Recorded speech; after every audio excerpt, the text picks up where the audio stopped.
Bien, mientras nos pone la presentación en PowerPoint, vamos a abrir nuestra Biblia, vamos a leer nuestro texto. Vamos a hacer una lectura 14:1-13 y 15:1-7.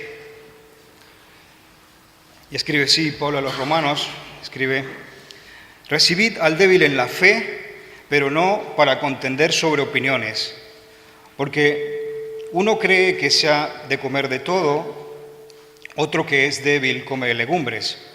El que come no menosprecie al que no come, y el que no come no juzgue al que come, porque Dios le ha recibido. ¿Tú quién eres que juzgas al criado ajeno? Para su propio Señor está en pie o cae, pero estará firme, porque el poderoso es el Señor para hacerle estar firme.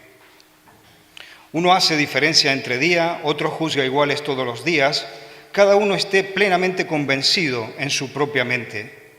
El que hace caso del día lo hace para el Señor, y el que no hace caso del día para el Señor no lo hace. El que come para el Señor come, porque da gracias a Dios, y el que no come para el Señor no come y da gracias a Dios. Porque ninguno de nosotros vive para sí, y ninguno muere para sí. Pues si vivimos, para el Señor vivimos, y si morimos, para el Señor morimos. Así pues, sea que vivamos o que muramos, del Señor somos. Porque Cristo para esto murió y resucitó, y volvió a vivir para ser el Señor, así de los muertos como de los que viven. Pero tú, ¿por qué juzgas a tu hermano? O tú también, ¿por qué menosprecias a tu hermano?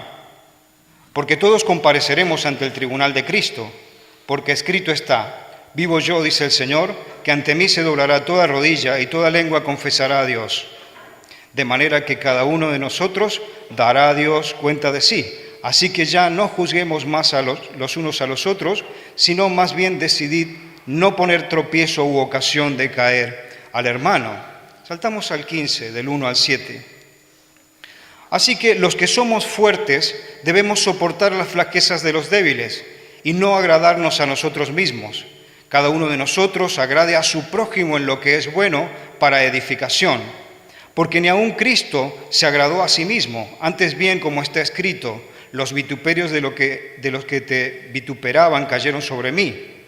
Porque las cosas que se escribieron antes para nuestra enseñanza se escribieron, a fin de que por la paciencia y la consolación de las Escrituras tengamos esperanza. Pero el Dios de la paciencia y de la consolación os dé entre vosotros un mismo sentir según Cristo Jesús, para que unánimes a una voz glorifiquéis al Dios y Padre de nuestro Señor Jesucristo. Por tanto, recibíos los unos a los otros, como también Cristo nos recibió, para gloria de Dios. Tenéis el bosquejo en el boletín. Un poquito, aquí tenemos las vías de este tren que comienza ahora a circular, y vamos a ver cómo el Señor nos habla a través de su palabra. Y lo que me ha hecho pensar, y que es, creo que, una de las pistas claves que tenemos en nuestro texto, es cómo salta el tema de la diversidad en el pueblo de Cristo, ¿no? Ese es nuestro título sobre el cual vamos a meditar, ¿no? La diversidad en el cuerpo de Cristo. Y es muy impresionante cómo esta diversidad es parte de nuestra realidad. Si miremos hacia donde miremos, si puedes pasar la primera slide, miremos donde miremos, se encuentra esta diversidad presente, ¿no? Entonces, me venía a la mente cuando estudiábamos en biología en la escuela primaria el tema de los reinos animales. Creo que si cualquiera de los más jóvenes le pregunta a sus padres cuáles son los reinos que se conocen, y creo que la mayoría de los de mi edad por lo menos dirán 3, ¿no?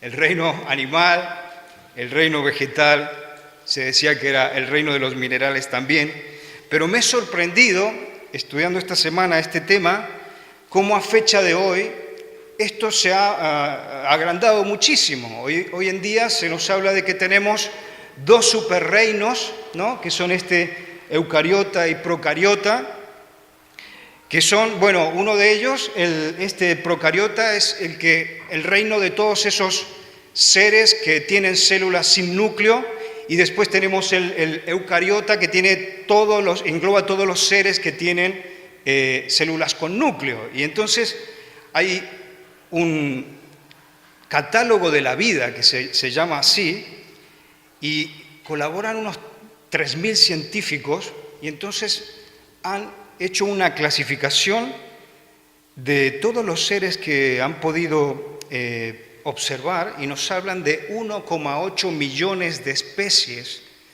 que nos rodean. Y entonces, del reino procariota, vemos que lo más conocido que nos suena son las bacterias, ¿no?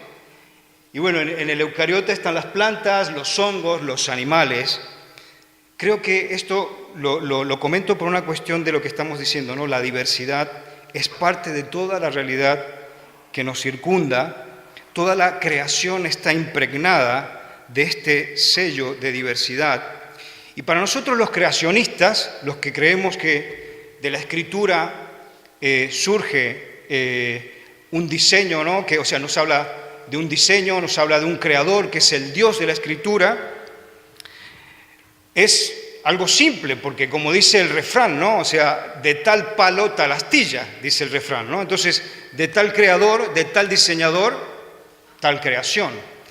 Y hemos cantado también, ¿no? Me ha encantado que pudiéramos cantar esta mañana este credo, donde cantamos, ¿no? Sobre la Trinidad, ¿no? En la cual creemos. Creo que Manuel en algún momento nos tendrá que dar una clase de doctrina sobre la Trinidad esta mañana. Animo para el tema de las clases de los cursos que estamos haciendo, tanto arriba, madurez, doctrina, muy importante. Ahora, por ejemplo, estoy tocando un tema que no me voy a extender, pero que sí que es una cuestión muy importante, porque deberíamos estar en grado de explicar qué es la Trinidad. De la Escritura se desprende lo que estoy diciendo, que Dios es trinitario, es uno, dice, y a la vez es tres.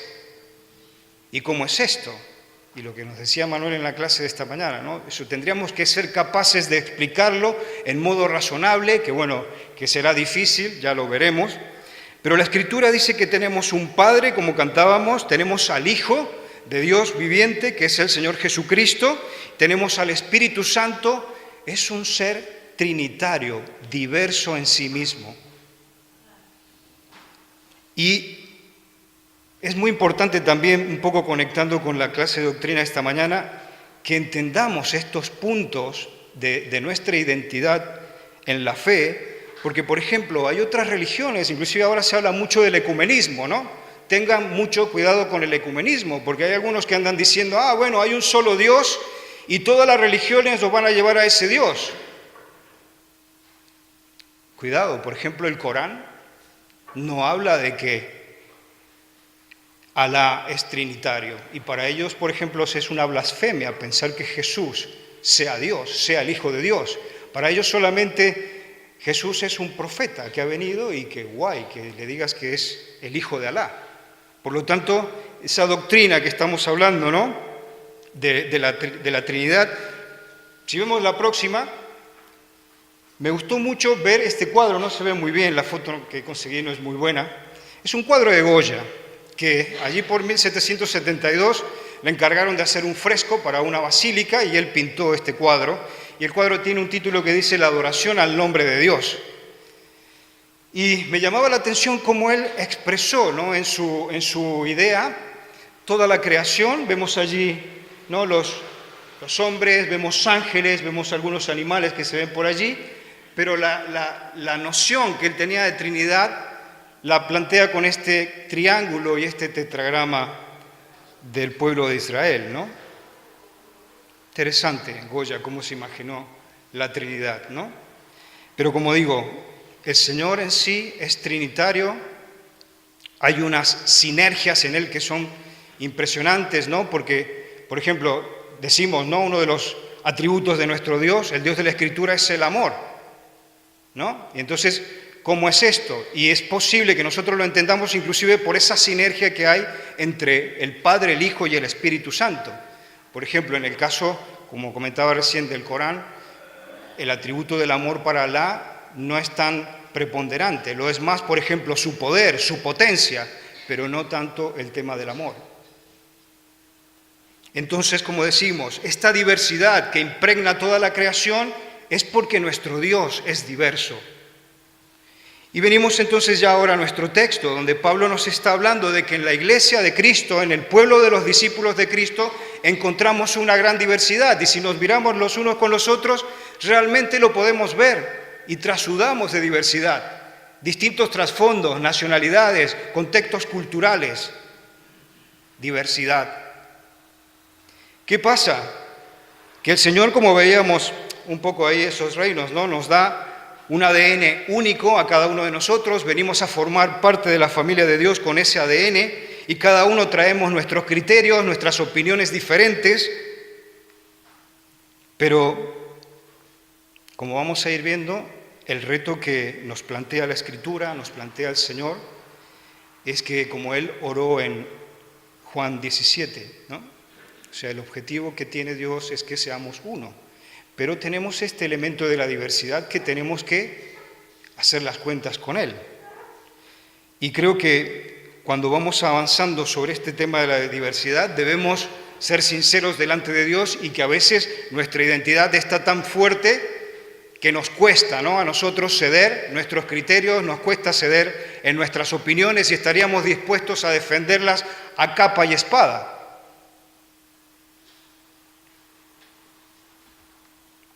Y cuando leía un poco sobre el tema de la diversidad en la iglesia primitiva, también veía que era difícil vivir la diversidad para ellos, porque muchos a lo mejor ahora piensan, no, tendríamos que ser como la iglesia neotestamentaria, primitiva, que ellos...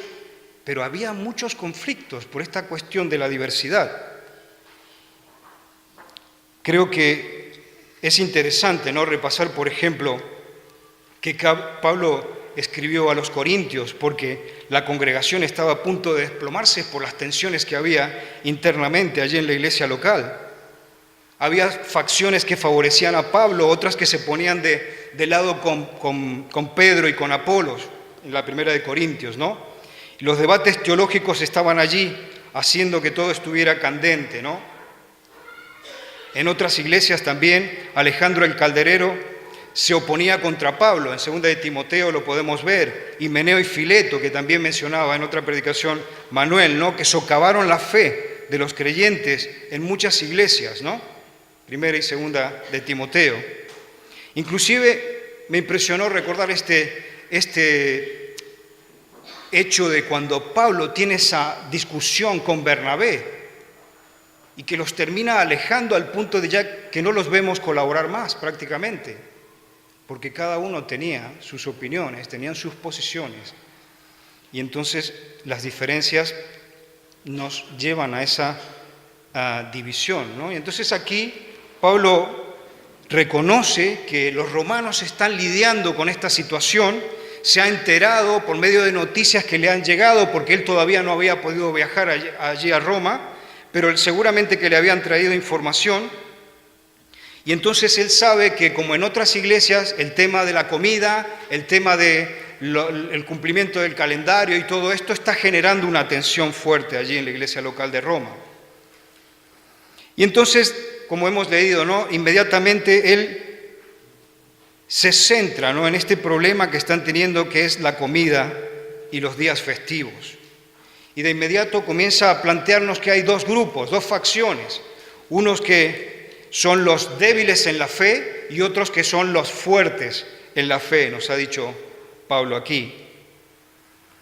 Pero está diciendo, aunque inmediatamente no reconoce al grupo de los fuertes, está diciendo que los fuertes en la fe tienen que aceptar a los débiles, a los más frágiles en la fe. Y esto es muy importante que lo tengamos bien claro, porque Pablo está diciendo que los que se sienten más fuertes y maduros en la fe cristiana, no tenemos que tener pretensiones con los creyentes que son más frágiles y débiles en la fe.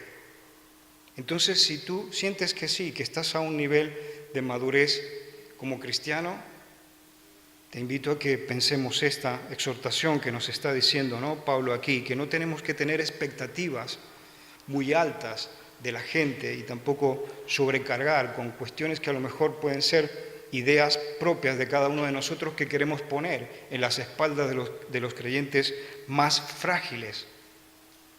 Cuando habla de fragilidad, habla de unos creyentes que son como aquellas personas que han pasado por una enfermedad que los ha debilitado y quedan como sin fuerzas, ¿no? Como que los músculos se han decaído tanto que no tienen fuerzas. Y ahí está diciendo esto Pablo, que los débiles son un poco así. Y es que muchos cristianos de Roma se habían convertido del paganismo y claro, tenían un trasfondo de idolatría muy grande. Ellos adoraban a un montón de dioses y allí también era muy normal que, por ejemplo, todos los templos, los cuales recibían sacrificios para esos dioses de los romanos, comercializaban la carne que no era quemada en los sacrificios que se daban a los dioses, y entonces había un mercado de esta carne y muchos cristianos, como no tenían los problemas que tenían los judíos, el trasfondo que tenían los judíos, ellos comían con normalidad este tipo de carne. Y entonces, ¿qué sucedía? Se generaba una tensión porque todos los que tenían el trasfondo israelita a las espaldas los repudiaban. Y entonces los juzgaban por comer normalmente esa carne que había sido ofrecida a los ídolos. Sin embargo, Pablo había enseñado en 1 Corintios 8, 1, 13, que los ídolos no eran reales. Por lo tanto, todo el significado que se presentaba con este tema de la carne que había sido dada a los ídolos no tenía sentido, porque esa carne al final era una carne como cualquier otra. Y entonces no había por qué estar juzgando a los demás por comer esa carne. Y rápidamente Pablo, pasamos al otro. Rápidamente Pablo va al meollo de la situación, ¿no? Y entonces inmediatamente lanza esta pregunta, ¿no?, a la iglesia. ¿Quién? Me lo planteaba un poco en nuestros términos a fecha de hoy, ¿no? Es como si estamos trabajando y entonces en la empresa se me ocurre a mí poner en tela de juicio a un compañero, pero ¿quién soy yo para poner en tela de juicio el proceder de un compañero? Eso sería una función que le corresponde al jefe del sector o al que está por encima, ¿no? Entonces, Pablo está diciendo, ¿no?, ¿quién soy yo para estar revisando cómo procede otra persona, ¿no? Este tema de comer la carne es un asunto moralmente neutro. O sea, no porque ellos comieran esa carne estaban cometiendo pecado, porque es una cuestión moral, de la conciencia de la persona que lo estaba comiendo, ¿no? Y bueno, si el Señor no se complace con la conducta de este creyente, evidentemente, como digo, ¿no?, en la empresa, ¿quién tomaría las cartas si un empleado está trabajando mal? El jefe, ¿no? Pero no compete, por ejemplo, en mi caso, ver que, no lo sé, otro hermano está haciendo eso de comer esa carne. Podríamos hablar, no lo sé, está vistiendo de tal o cual forma, ¿no? Hay otras cosas que son más actualizadas y tienen que ver un poco con lo mismo, ¿no? Y la otra cuestión candente que vemos que se está enfocando aquí era el tema de las festividades, porque cada uno, claro, como dijimos, ¿no?, tenía su trasfondo, su mochila, y entonces, claro, los judíos tenían todo lo que era el calendario del reposo, ¿no?, que era el sábado, y que también ese reposo impactaba en muchas otras costumbres más. Pero claro, los gentiles lo veían a eso como que les olía a idolatría, ¿no? Entonces, eso los ponía en contra y como tensionando contra los de trasfondo israelita, ¿no?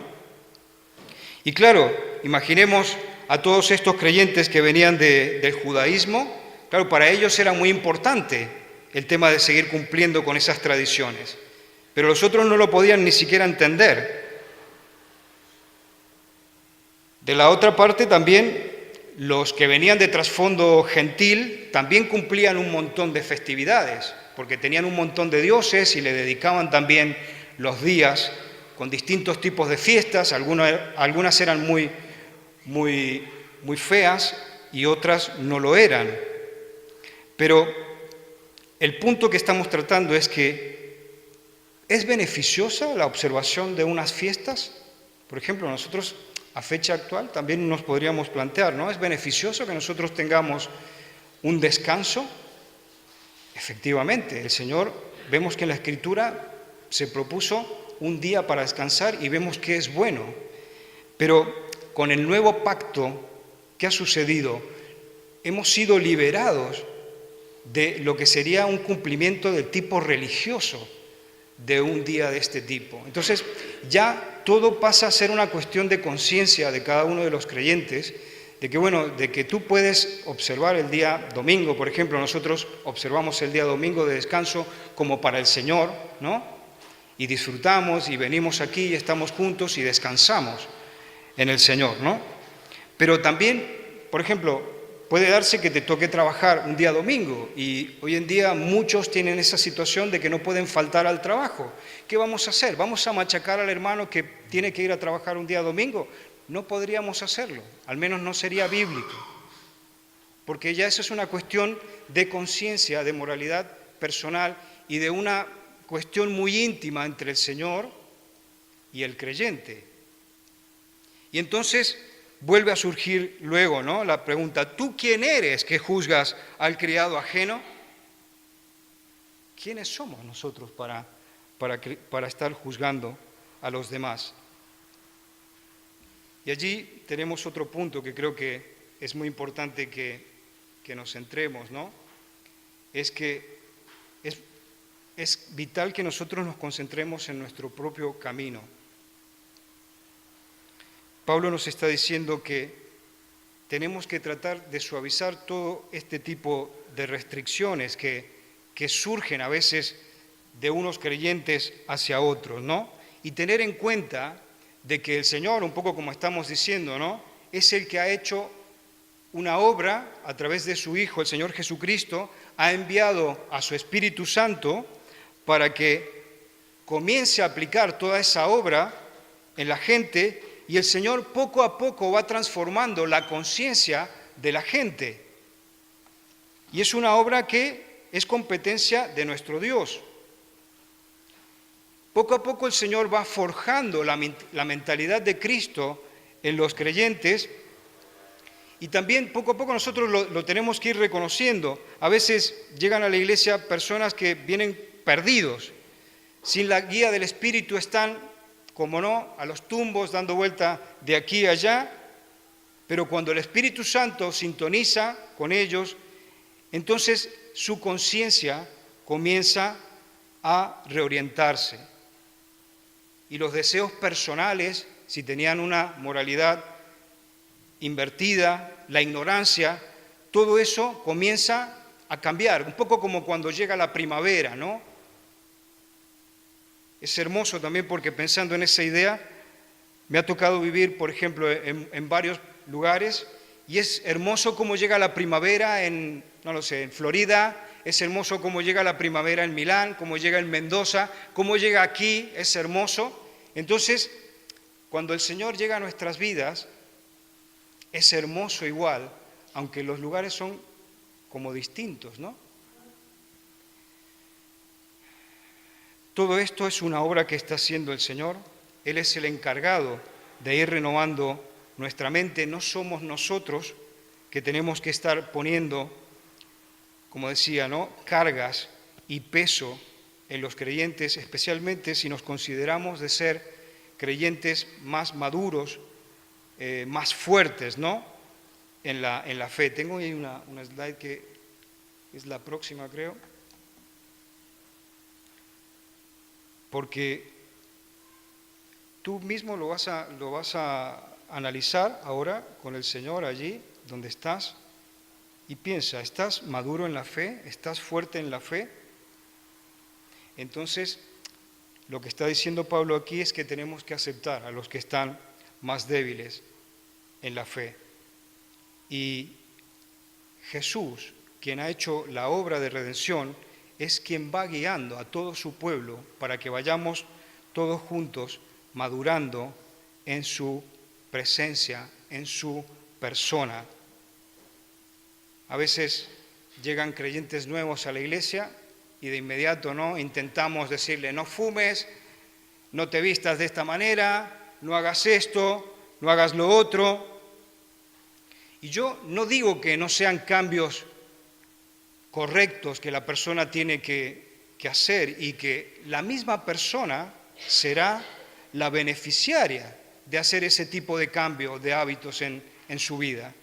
Pero nosotros no tenemos que coger lucha, porque eso es algo que el Señor va haciendo en la gente que Él va eligiendo para quitarlos del reino de las tinieblas, como oraba Cristian, y ponerlo en su pueblo, y allí comienza todo este proceso, ¿no? Todos los cambios, como decimos, que estamos explicando son buenos, pero es necio esperar que un creyente venga a la iglesia y ya al día siguiente ya se comporte como un creyente maduro en el Señor.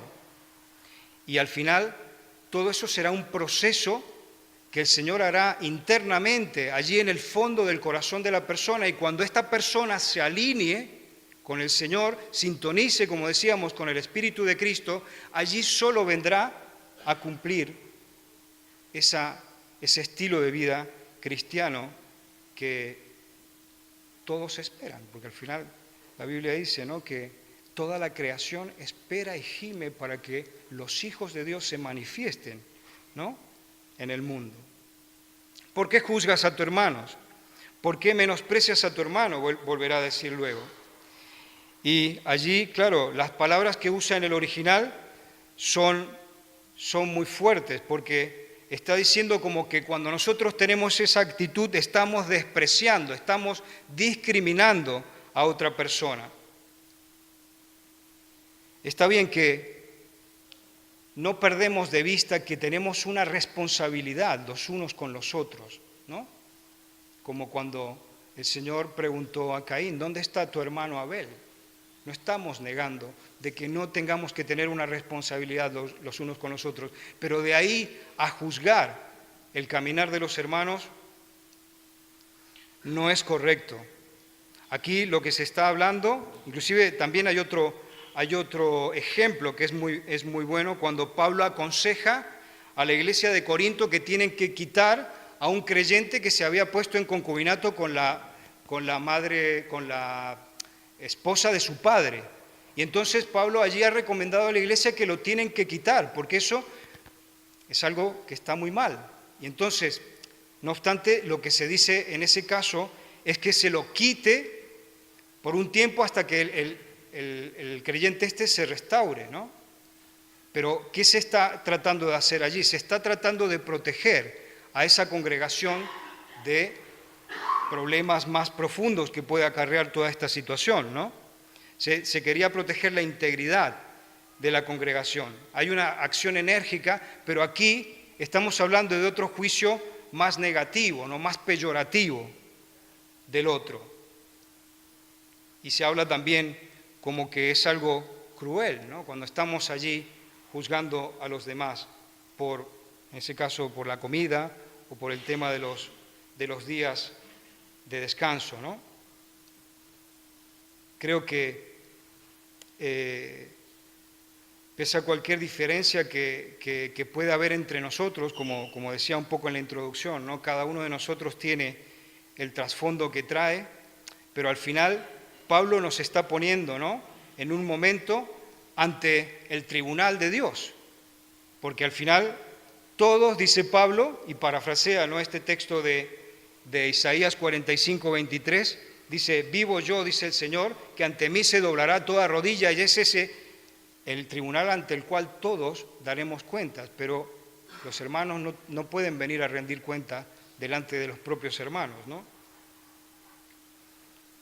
Y allí, cuando veamos al verdadero juez, a ese juez que tiene, sí, todos los atributos para juzgar, ¿no? con propiedad, porque nosotros, ¿qué tipo de juicio podemos emitir si nosotros no somos perfectos? ¿Qué tipo de jurisdicción tenemos cuando no somos soberanos? Pero allí, ante ese tribunal, dice Pablo, todos vamos a ir a rendir cuentas, ¿no? Y cuando veamos al juez verdadero, allí entonces todos vamos a doblar la rodilla, como parafrasea este texto de Isaías, ¿no?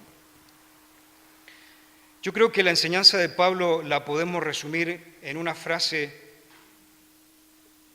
nuestra, ¿no? Diciendo que tenemos que dejarnos tranquilos los unos a los otros y esperar en el Señor de que Él haga el proceso de la obra de salvación y de formar a Jesús en nuestra vida. Y creo que es una alerta muy fuerte porque a veces sin darnos cuenta podemos caer en el error de herir muy mal a un creyente y que este creyente, como dice uno de los proverbios, ¿no? Que un creyente que es herido después se transforma como en una fortaleza amurallada, Proverbios 18, 19. Tenemos que tener mucho cuidado porque si vamos así, alguien puede salir dañado y también Jesús mismo lo dijo. Jesús dijo que más vale que haga caer a uno de los pequeños, mejor que se ate una cuerda con una roca y que se tire al mar, porque es muy grave lo que ha hecho, ¿no? Creo que en lugar de añadir cargas, de enjuiciar a los demás hermanos, Pablo nos está diciendo que mejor nos preocupemos en aceptarles, como ha dicho, ¿no? En amarles, en darle lo que ellos no están teniendo. Y creo que esto es un reto, ¿no? A veces, inclusive, tenemos que dejar espacios para que otros hermanos puedan dar pasos. Inclusive creo que los tenemos que ver fracasar y comer pan duro juntos, porque eso es lo que nos va a unir en el Señor.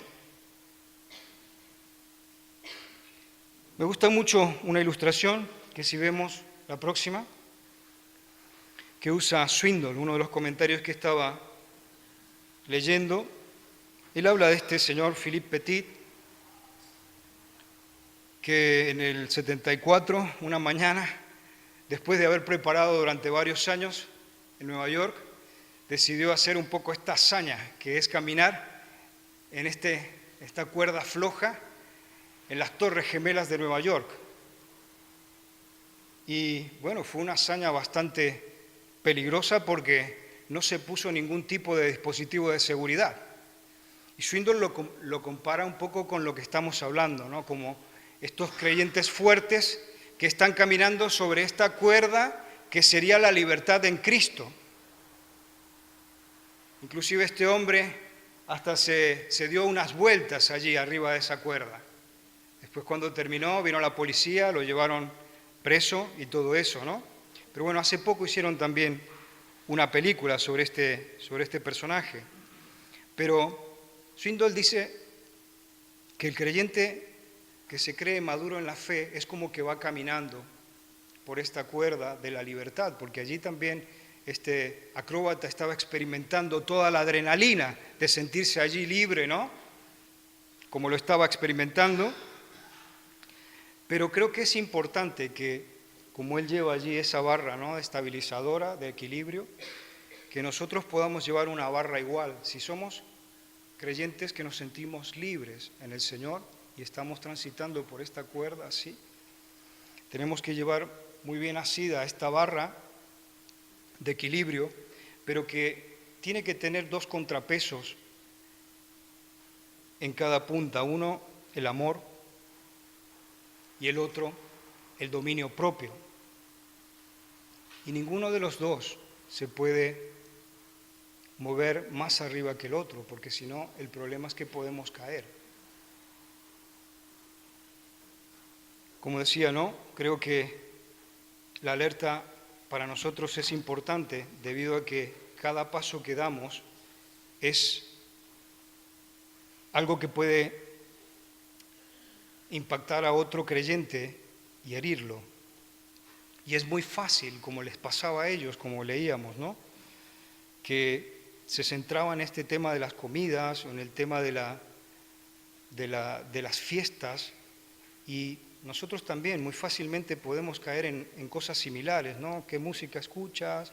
¿O qué has decorado esto, lo otro? A veces el tema de la comida, ¿no?, también, o la bebida. Yo creo que también nos tenemos que recordar las palabras de Jesús, ¿no?, cuando Jesús dijo que lo más importante en el cristianismo se mide no tanto por lo que entra en el cuerpo, sino por lo que sale. O sea, todas esas actitudes que se generan en nosotros, ¿no? Si el Evangelio realmente está calando en tu vida y en mi vida, entonces tiene que producir un cambio de actitudes, que es la que nos tiene que llevar a no caernos, ¿no?, de esta cuerda, como decíamos, de la libertad cristiana, ¿no? Si podemos ir escuchando la melodía con la cual quiero terminar, es que ahora vamos a terminar pensando en que el Señor, como dijimos, ¿no?, en la introducción, el Señor quiere que nosotros estemos unidos, pero que esto se produzca en medio de la diversidad. Él quiere que sirvamos en la iglesia, que es diversa, ¿no?, cada uno con sus criterios, con sus trasfondos. Y claro, Pablo dice, ¿no?, en un momento aquí, que no dudemos en mirar la persona de nuestro Señor Jesucristo. Si quieres darle flojo. Mira a Cristo como Él dice que no tuvo ni una duda en dejar todo aquello con lo cual estaba cubierto de gloria y poder, y despojarse de todo eso para venir a ayudar a los más frágiles, a todos aquellos humildes y más débiles, ¿no? Y he querido poner esto de esta melodía porque pienso que en la iglesia somos como una orquesta también, una orquesta donde cada uno de nosotros somos como un instrumento que el Señor ha tallado de diferente manera.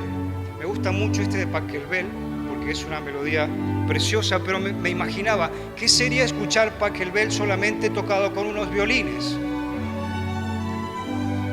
No es que no me guste el violín, sino que pienso que Pachelbel, cuando compuso esta sinfonía, estaba pensando que fuera tocada con violines, con piano, con cada uno de los instrumentos que le dan esa hermosura.